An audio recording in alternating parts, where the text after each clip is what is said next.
It's been an amazing series for me, this series that we've been doing during Lent that we've been calling 5 Deadly Sins of the Church.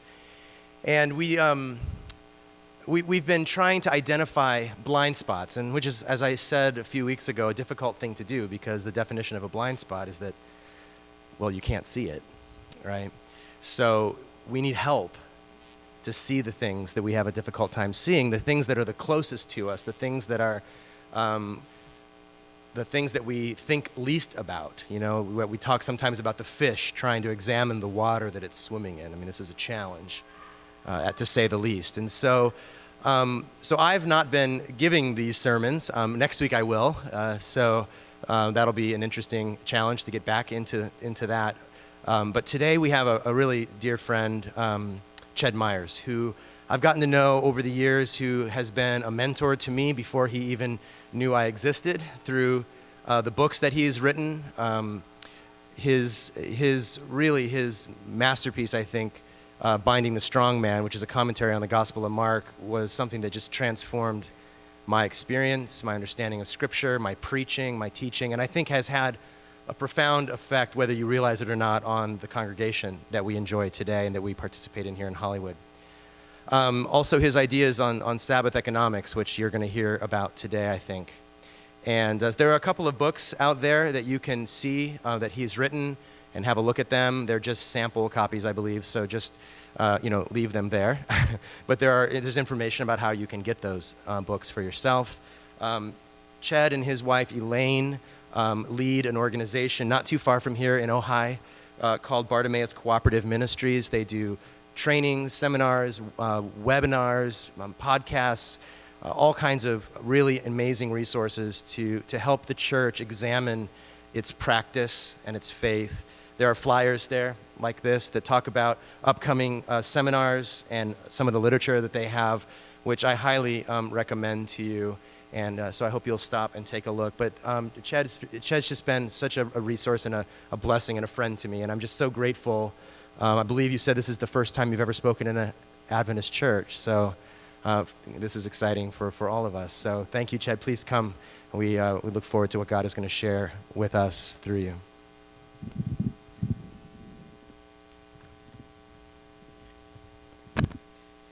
All right, are we live here? Is this on? Can you all hear me? Good morning, Hollywood Adventist Church. First time to preach in an Adventist church. And me and Dannon are going to try to do this thing together. Got pretty pictures which you can see with binoculars. And if you can't see, all of y'all in the back row, plenty of good seats still available. I'm really delighted, thank you, Pastor Ryan, for the invitation. I'm delighted to be part of, I'm delighted to be part of a 5 Deadly Sins series. Ryan has managed to shrink the traditional 7 deadly sins down to 5 for this series. I suppose there just weren't enough Sabbaths to go around during Lent, so that's fair enough. Although in fairness to Ryan, he began this series talking about Jesus' 3 temptations in the wilderness, and I guess 5 is the midpoint between 7 and 3, so nice math, Ryan. However many sermons, he's growing the church down. When you talk about stuff like this, folk are going to find some other happier place.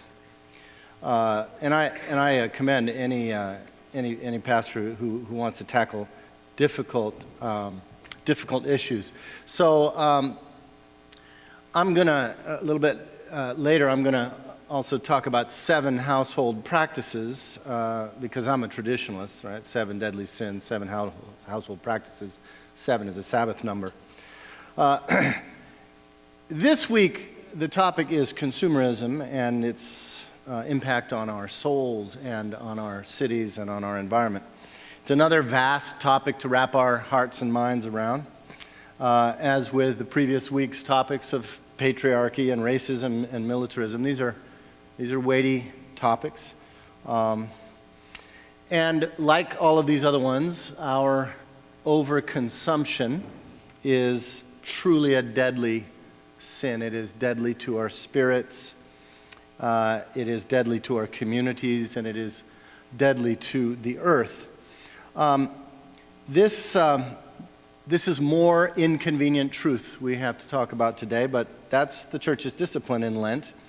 And I want to begin by letting the profound and prescient words of an 18-year-old colleague of mine set the tone for this morning's theme. So I'm going to show you a little video. The first half, it's a short rant by Alec Lures, the remarkable young activist from Ventura County, where we live and where my friend Sarah Thompson is sojourning here for a while. Alec has been active on issues of climate change since he was 12. And he is the founder of a very significant group called Kids versus Global Warming. So I invite you to just clear your hearts and minds for this passionate invocation of our topic, which was filmed at an abandoned oil refinery just down the road from our house. So.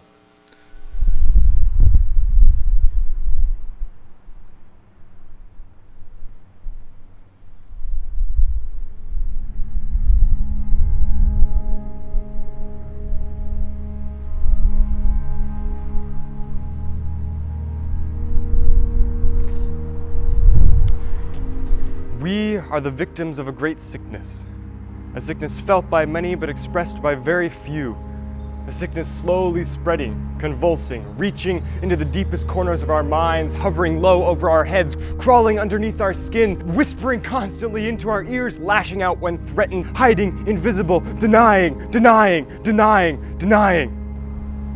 It's a sickness programmed into our minds from birth, reinforced in schools, blasted through televisions, funded by corporations, providing funding for corporations, latching, scraping, feeding, holding, just keep shopping. The world is yours. Feel free to take what you want. Resent the people in classes above you. Pity the ones in classes below you. You are inadequate. Buy this, eat this, apply this directly to your forehead. Don't breathe in, don't breathe out. Welcome to limbo. Safety. Comfort. Ignore the words of the boy up on the stage. Nod your head in agreement, but ignore what he says. Look this way, look that way, look through these glasses. They're covered in dust, but that's okay because the world out there is frightening. Run away from frightening. Run away from sadness. Never cry. Never cry. Fear death. Never, ever cry.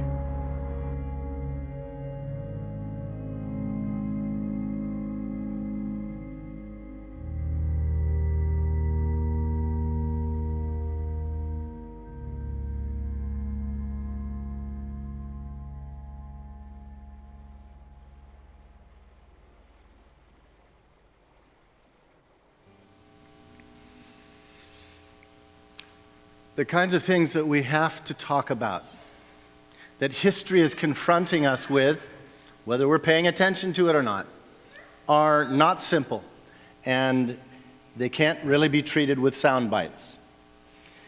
The danger of overemphasizing this complexity, however, is that we regular folk easily become overwhelmed and disempowered. We feel as we're mere spectators in this cosmic drama that we can neither comprehend nor engage. And I would wager that this is the attitude of most of the folks in our churches. It's just too big. And that's why the economic and ecological crisis keeps deepening. And we continue our ways of life in denial, as Alex talked about. So, in the midst of all of this, it's easy to lose sight of the big picture, especially when things are constantly obscured for us by advertising in Madison Avenue and Wall Street. So, let us this morning adopt the old Quaker discipline of speaking plainly. Here's one attempt. There's an old biblical story that speaks to our condition, as Quakers say. It's found in the book of Numbers, chapter 11. We don't spend a lot of time in the book of Numbers. It's an ancient tale of God giving the people manna and quail to eat and in order to survive in the wilderness. But the people begin to compulsively over-consume. Gathering quail, the least anyone gathered was 10 homers. So the people contract a plague. While the meat was still digesting, God's anger was kindled, and God struck them with a very great plague. It's a plague of an addictive inability to set limits. This traumatic story inspires a place name, and the name of the place is Kibroth Hattaavah, which means the graves of greed. Here we are in the 21st century, friends, and this is exactly what we are facing. From our beginnings as a nation, we have taken fateful turns to being an empire rather than a community, relentlessly exploiting people and nature. As a result, we have become rich and powerful, but in the process, we have overconsumed the gift of God. And the result is that we are beginning to experience the graves of greed. We're actually experiencing a twin crisis of greed and insustainability. Here you see a chart of the increasing disparity between rich and poor, both in the United States and around the world. There's good reason why the Occupy movement of a few months ago was talking about being the voice of the 99%. As you can see from these pie charts, only 1% of the population in the United States controls 43% of the wealth. And the richest 10% of Americans own 80% of the wealth. That's messed up. And the gap between the rich and the rest of us has been growing over the past several decades. If you look at the right-hand column, I know you can't really make out the numbers, but the red line is the progress of the richest 1%, and the bottom black line is the bottom 20%. So you see the poor are getting poorer and the rich are getting richer.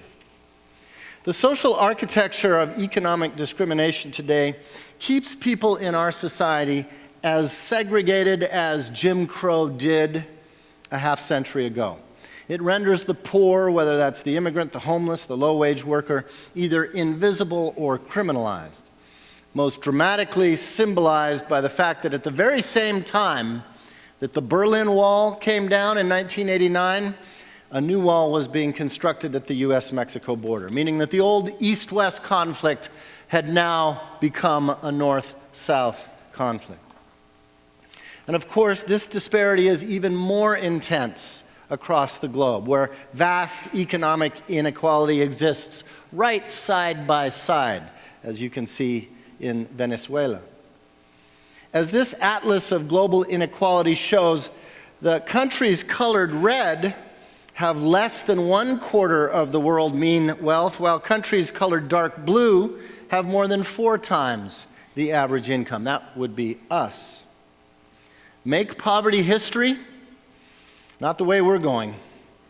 And this kind of inequality is both unjust and unsustainable. If you're looking for a good resource on this problem of disparity, my friend Chuck Collins has an excellent primer called 99 to 1, How Wealth Inequality is Wrecking the World and What We Can Do About It. Now, statistics don't have the power to change our hearts and minds. I get it. So here's a different way of looking at it. The most concise way I know to prove that social and economic disparity is unsustainable is the fact that this very city of angels has burned twice in my lifetime because of that disparity. The first time was August 1965. I was just 10 years old. And the second time, which many of you will remember, was in 1992, just a little over 20 years ago, including in this very neighborhood. The largest civil disturbance in the history of the United States, with more than 56 people losing their lives, billions of dollars worth of property destroyed. So Los Angeles, our city of angels, has been deeply seared by the economic graves of greed. But there's a second deeply related problem. We no longer have the luxury of talking about economic disparity without also having to see its intrinsic connection to ecological crisis. This is the 2004 Living Planet report. It indicates that the global population's actual use of the Earth's bioproductive capacity is now more than a 20% overshoot of what's available. In other words, we are rapidly liquidating nature. It's unsustainable. Calculations of our collective ecological footprint indicates that human activities have been in an overshoot position, using more of the earth than the earth regenerates for more than 3 decades.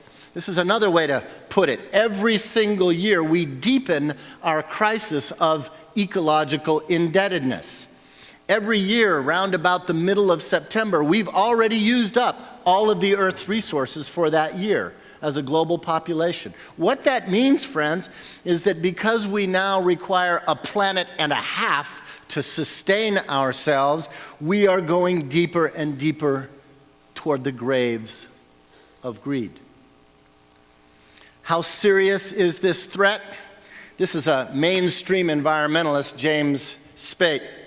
He says, here's one measure of the problem. All we have to do to destroy the planet's climate and biota and leave a ruined world to these beautiful children who just sang about the rain and the sun is to just keep doing what we're doing.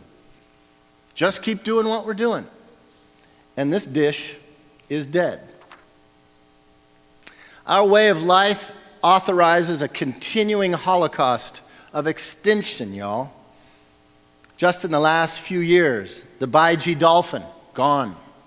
The West African black rhino, gone. The golden toad, the Pyrenean ibex, the Spix's macaw, all gone forever. God's creatures. And this epidemic of extinction and endangerment includes 1/10 of birds, 1/5 of mammals, 1/3 of fish and reptiles. 70% of plants evaluated are endangered. This is not just a fairy tale or a bad dream. We have begun to see a preview of the ecological graves of greed. These are pictures of what once was vast, magnificent forests in northern Alberta that have been turned into barren industrial landscape of open pit mines and toxic tailing ponds in a desperate attempt to extract oil driven by the lust for profit and our collective addiction to fossil fuels. The struggles against the Keystone Pipeline project, an environmentally disastrous plan to pipe oil from the tar sands in Alberta 1,000 miles south to Texas, is just ramping up. Just a few weeks ago, the largest environmental demonstration in the history of this country happened in Washington, D.C. 35,000 people rallying to try to get this administration to oppose the Keystone XL pipeline. If you're looking for an environmental issue to sink your teeth into, this is it. I commend it to you. And of course, these two issues are deeply intertwined. We in the United States have by far the largest ecological footprint, and those of us who are economically advantaged, we have the largest footprint of all. So there are twin issues here, issues of fundamental justice and fundamental unsustainability. We are robbing the earth and we are robbing the poor. Our communities of faith should be joining the prophet Jeremiah in weeping and wailing for the mountains, lamenting for the wilderness, because they are laid waste, and no one passes through. The birds of the air and animals have fled and are gone. That's the ancient warning of the prophet. So we've backed ourselves into a historical dead end. It's what one author calls an end game. It's an environmental ultimatum that's been stalking us now for centuries and now is upon us. We must turn around. The meaning of repentance, the heart of Lent. Or in the parlance of the transition movement, to change our way of life completely, beginning by breaking our dependence on fossil fuels. Journalist William Greider, another mainstream economist, has said it this way: the operating principles of capitalism have become dangerously obsolete. The house of economics is due for major renovation, a complete teardown. As it presently functions, capitalism encourages human pathologies, and we don't have room for more of that. Above all, he says, and this is interesting, above all, we need a new narrative, a new economic story, because the economy of more is tearing the social fabric, weakening family and community life. We need a new story. Now, for those of us in the church, that's good news, because we actually have an alternative story. That's in our scriptures, but only if we reconnect our scriptures to the real world of economy and ecology. Or as the Jesuit John Hoey put it, we read the gospel as if we didn't have money, and we spend our money as if there were no gospel. Gets a little bit to that difficult tithing homily you heard a few minutes ago. We've got to reconnect our faith and our economics. So I want to spend the second half of this sermon being constructive, because Pastor Ryan said, got to be constructive. And I want to talk about a theme that ought to be near and dear to the warm cockles of your Adventist hearts. I want to talk about Sabbath. The biblical tradition of Sabbath. The recovery of Sabbath discipline, which, by the way, is the foundation of your church, I also believe holds the key to facing the graves of greed. But only if we recover the economic and ecological meaning of Sabbath as well as the spiritual meaning of Sabbath.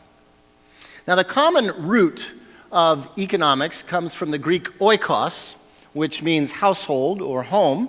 So oikonomia, the word from which both economics and ecology come from, simply means the management of the household. But what about Sabbath? What does that have to do with Sabbath? Well, we find, of course, the roots of the Sabbath story in the Exodus. Israel starts out as slaves in a society at which they are the bottom of. Israel's identity as a people is forged when they are liberated by a God who leads them to defect from the Egyptian empire. Which brings us to the defining moment in the construction of the new identity of Israel, and that is Exodus 16. The problem, you see, is that ancient Israelites, like we modern Americans, couldn't imagine an economic system apart from the Egyptian political, military, technological complex, despite the fact that they were at the bottom of that social pyramid. So they complain, proving that, as the old African-American proverb puts it, it's easier to get the people out of Egypt than to get Egypt out of the people. They want to go back to Egypt. So God's response is, "Behold, I will rain bread from heaven. I will take care of the gift of sustenance." Now, I believe this alludes to the economy of nature herself, which is the great divine gift, a process that is talked about here in Isaiah 55. The rain and snow come down from the heaven and don't return until they have watered the earth, make it bring forth and sprout, giving seed to the sower and bread to the eater. Yes, God rains the gift on us every single day. So Exodus 16 isn't about some cheap Hollywood miracle. It's about the sustenance of the Creator. But Exodus 16 narrates this as a test to see if the people will follow the instructions on how to gather the gift. Now, this is a really heavy sermon, so I think now that we're getting to the hopeful, constructive part of it, need a little sunshine up in here. So here's the test, and we are all subject to this test, especially those of us who consider ourselves to be Sabbath people. So here's the first instruction. And the people of Israel gathered, some more, some less. But listen, those who gathered much had not too much, and those who gathered little had enough. In other words, lesson number one is make sure that affluence and poverty are ruled out. Everybody has what they need. The second instruction is that the manna should not be stored up. Wealth and power in Egypt was defined by accumulation. After all, Israel had been building store cities for Pharaoh as slaves. So here Moses says, don't leave any of it over till morning. Don't accumulate it. Which brings us to the third instruction, which introduces for the first time in the biblical narrative the communal discipline of keeping Sabbath. 6 days you shall gather, but on the seventh there will be none. Looky here. It's not the fourth commandment. It's the first commandment, happening 4 chapters before Sinai. Now, you are some of the only Christians who take Sabbath seriously as a commandment. The rest of us typically regard Sabbath as, at best, one of the 10 commandments, at worst, as a quaint Jewish custom. But actually, this is reiterated not only on Sinai, but also at the end of the covenant code, where as Moses goes back down the mountain, God says, oh, by the way, keep Sabbath. If you do not keep Sabbath, you will die.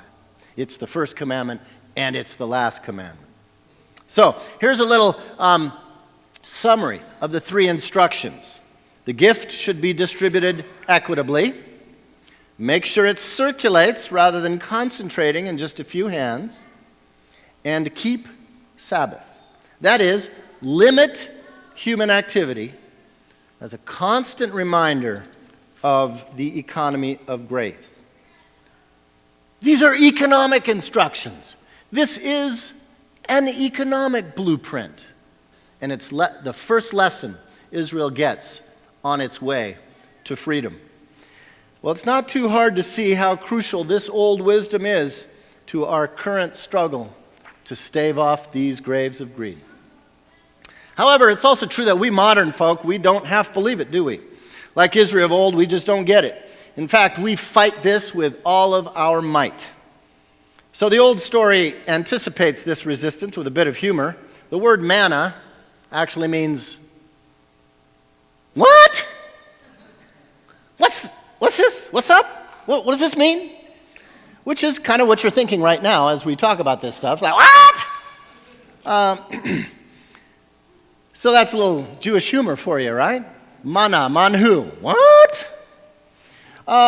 You see, we don't recognize this logic or the gift because, like Israelites of old, we've been raised watching Egyptian/Hollywood television and attending Egyptian/Hollywood schools and believing in Egyptian/Hollywood habits of consumption. But believe me, friends, this manna was the central object lesson for the people of God. So important was this lesson that you were supposed to take a little bit, put it in a jar, and put it on the altar in front of everything else so that all future generations would not forget lesson number 1. Somebody done misplaced the jar, even Adventists. Well, the Sabbath economics vision runs throughout the law and prophets as an economic ethos. So, for example, in the 7th year, your instructions are to leave the fields for the poor and to the wild beasts, or instructions in Leviticus 19 to leave the gleanings for the sojourner and the marginalized. The 7th year debt forgiveness in Deuteronomy 15 to deconstruct structural poverty.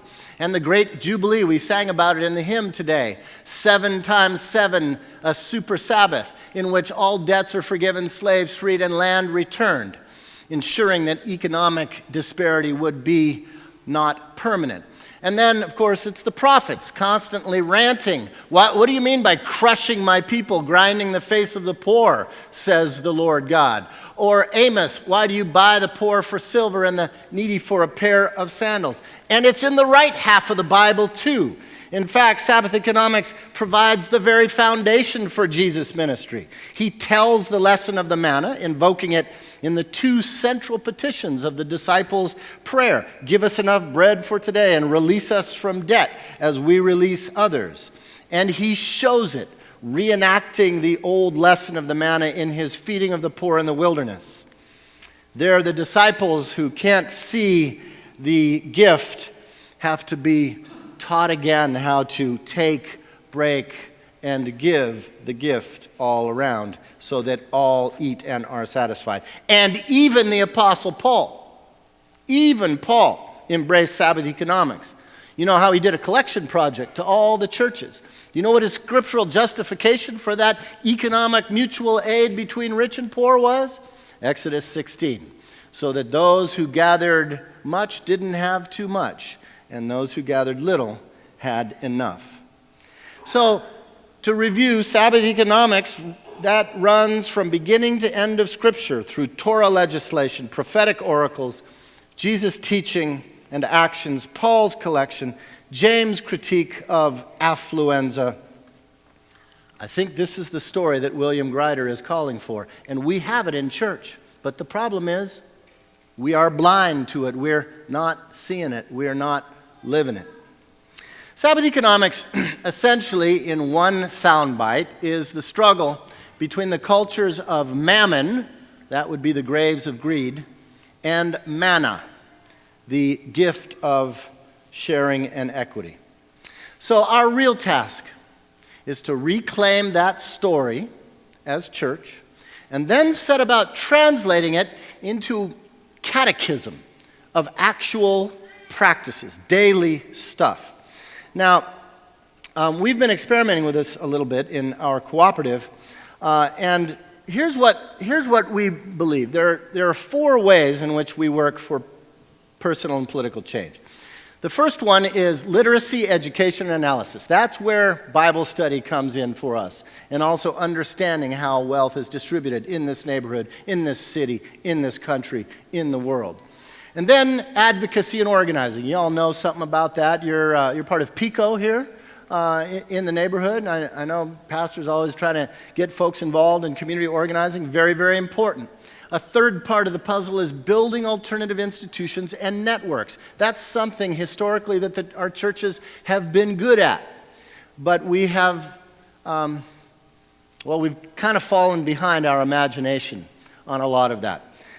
But fourthly, personal and household practices. See, it's easy to be up here as a talking sunhead, blah, blah, blah, and forget that it's actually about what I do when I walk out of here. That's the true bona fide. And so we've developed a little, what we call a household covenant that we use to audit how we live.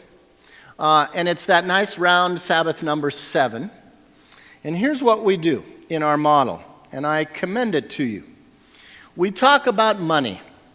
We break the silence around money. We talk about where are we banking? Where are we investing? Are we just giving all our money to corporate banks and making rich bankers richer? Or are we supporting local community credit unions and local community development and community banks? Are we investing in social investment that actually helps rebuild our city rather than drain off wealth to the 1%? So that's all just how we use our little surplus dollar, whether it's an extra $10 under the pillow or a cool $10,000 in the bank. How we use that surplus money, where we bank with. That's a Sabbath economics question. Number 2, how does debt constrain us? Now, we all have a little bit of debt, or a lot of debt, and it cripples us, doesn't it? It causes us to be anxious. It constrains our horizon. How can we help each other begin to get out of debt?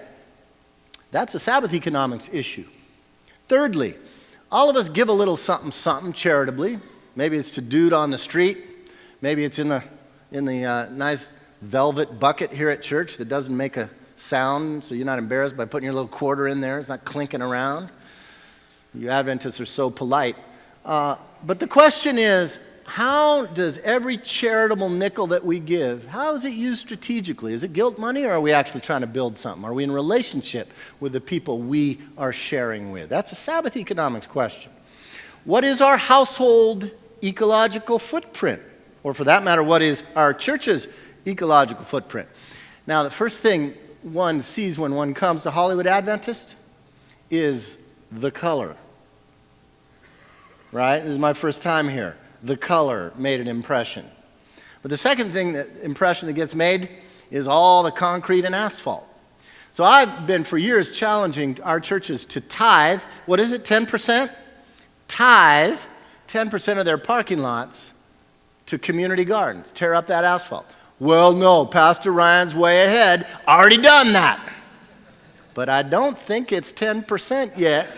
So there's still work to do, and you're going to be here tomorrow getting that community garden going. Community gardens are one of the best forms of evangelism for urban churches, by the way. So I really encourage you all to get up in that. So what is our household and ecological footprint? Number 5, consumption.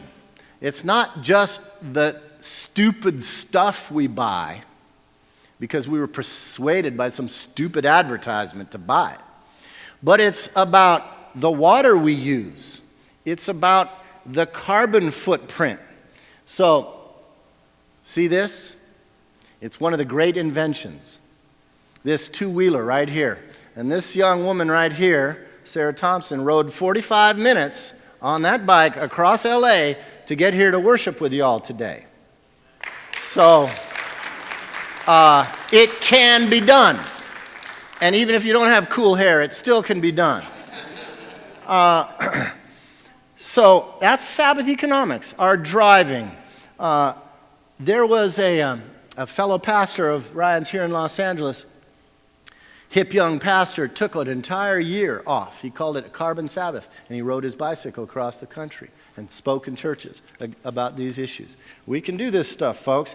Number 6 on our Sabbath economic covenant is, how does my life intersect with those who are marginalized? Not just seeing them anonymously, but how actually am I friends with poor folk? How am I helping to undo the invisibility of marginalized people? Working with PICO, working with clergy and laity for economic justice here in Los Angeles, working with day laborers, the kind of stuff I know that you have a heart for as this church. And finally, the 7th thing, which is really hard for me, is actually taking Sabbath in my own life. Because when you're trying to change the world and heal the world and save the world, it's hard to take a day off. But, of course, if we forget that lesson, then we're right back where we started from. So, the power of this kind of work is that we can break all of our silences around money and around class. And we can deprivatize all the anxiety that's going on in our head and the confusion and the despair. And we can communitize our imagination if we just start talking about it together. Nothing in our society encourages us to talk about these issues except here in church. Now, the 3 deadly diseases of our society, right, are anxiety, alienation, and addiction. And we all have aspects of it. We're anxious about stuff. We worry about it all the time. We're alienated. You know, we don't like our work. We don't know our neighbors. We're addicted because we all use too much of something. Amen? And so this is an opportunity for us to really face that as a way of life. Because here's the deal. Our relationships, our values, which are the glue of society and of church and of democracy, will not survive if we treat our money and our stuff and our environment simply as tools for our private gratification, which is what Madison Avenue wants us to do. So it's all up for grabs on this thing.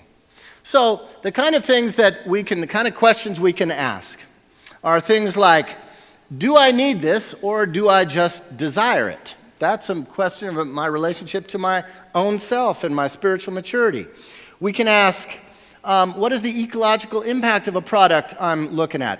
Resources, transportation, packaging. That's a matter of being in relationship with the earth. We can be mindfulness about the working conditions of the people who made this thing. That's our relationship to workers. We pay attention to the fairness of trade and to profit margins. That's our relationship to social justice. These are all questions we can ask before we pull that thing off the shelf. It's a spiritual discipline. We can pay attention to the sustainable character of where we buy stuff. You know, do we just shop online and never be in relationship with anybody? Or are we helping the local people, helping the local economy? And what about waste and disposal? What about the tail end after I'm done with this thing?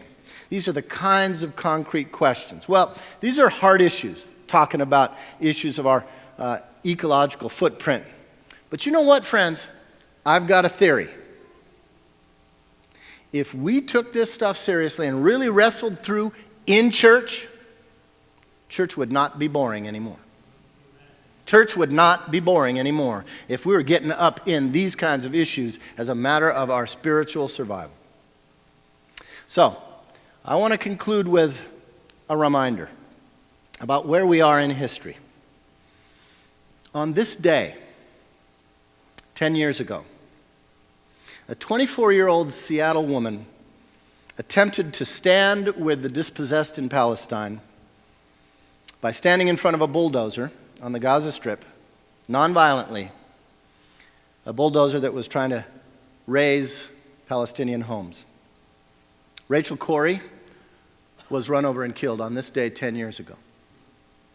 One of the great martyrs in the justice story. Now, it seems to me that we Christian folk, we are similarly called to impede the destructive, runaway way of life that is killing the poor and killing the planet, like Rachel. But the hardest part of this is that this way of life is not only coming at us like a bulldozer, it's also within us. It's the bulldozer within us. And we've got to confront that too. That's why we go to church. So may we have the courage of Rachel Corrie as we consider how to confront this deadliest of sins. And I want to give the last word back to my young friend Alec Lours as he invites us to rise to the task of turning this thing around.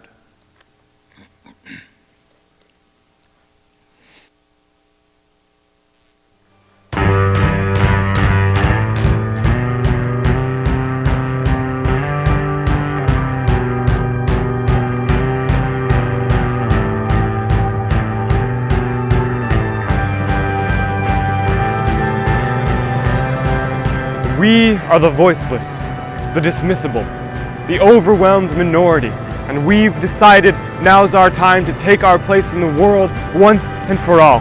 No one expects us, no one sees us coming, no one has the words to describe what is happening to them. This is not your land, nor is it mine, nor is it anybody's. From the redwood forest to the Gulf Stream waters, your time has run dry like the tears of indigenous mothers. This land is not yours, you belong to the land, so clap your hands, clap your hands. And also clap the hands of your sisters and your brothers. The world is filled with wonder. You know you love one another. Raise your voice into the sky and bring down the thunder. Let the flames of the awakened turn the buildings into burnt lumber. We are the ones we've been waiting for, and we are waiting no longer. We refuse to stop until the world is torn asunder. We sing subconscious songs, both joyful and somber. We will spread like a virus. We will tear apart like cancer. We will hold our fathers to their words. We will crush their mindless banter. We are the fire. We are alive, and we will light every lantern. We will rise from the ashes of your burnt perfect future. We are lonely, we are scared, we are depressed, and we are waiting for the time of the fire, for the secretly awakened to come alive. We are artists, raised to think what we know not to be true. We are trained in the art of broken pyroclastic flows, rising from volcanoes, breaking through the windows of the damned, the God-forsaken, the underwhelmed majority. The time of the fire is here, sisters and brothers. We are the awakened ones, the fearless, the indomitable minority. And we have decided that now is our time to take our place in the world once and for all.